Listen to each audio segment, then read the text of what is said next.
All right, so the first thing we went over is on your rides.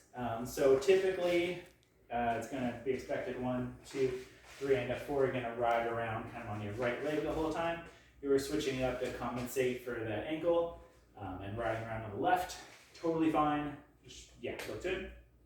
We worked on as you anchor, your natural tendency right now is to step back on 4 and then kind of ball the foot and then settle into the heel, not until 6.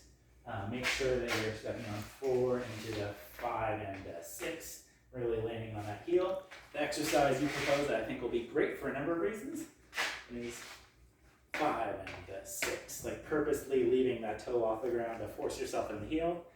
Because again, you want to land on that heel very strong and push yourself back off that right foot on 4 into the heel.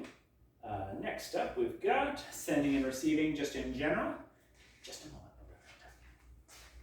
So sending and receiving as much as possible given any motion limitations.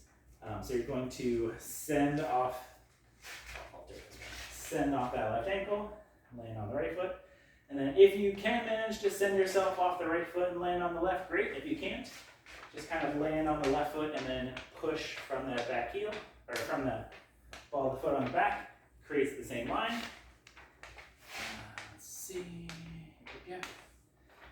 Next up, just something to keep an eye out for. If you're doing a turn, 1, 2, 3, and 4, maybe don't fan the arm with the hip with the leg all at the same time, I'd say. If you're doing like a leg line, bring the leg in first and then slide it around so it looks more purposeful. If you're turning your body, maybe take it from 90 degrees to 45, and then from that 45, the arm can go around as well. But it goes from, I look like I'm falling off and kind of landing kind of on purpose to coming around and then sending everything out at once. So just keep an eye out for that. So yeah, just in general, if you're doing some type of fan, it goes from closed to open to closed to open to closed, just to look more purposeful. And then we reviewed the not Suzy Q. So again, the actual Suzy Q looks like this. Not something we're going to use in West Coast Swing almost ever, so don't worry about it. Just a reminder that this toe heel crossing isn't actually called the Suzy Q, so let me correct whatever I talked about in the prior lessons. The only thing I saw occasionally go wrong is after the toe heel crosses, it's going to be rock, step, and then go into the next pattern. So not a triple, just a rock, step, out. And then finally, we worked a lot on the different elements of the Sailor Shuffle. So basic idea is I hook behind and out, bring the foot out to the side, step back in the center. Hook, out, center. So that's the basic motion.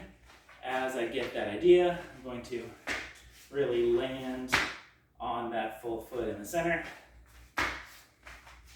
Almost like I'm stamping feet, so I'm just kind of emphasizing for the video for now. And then the next element,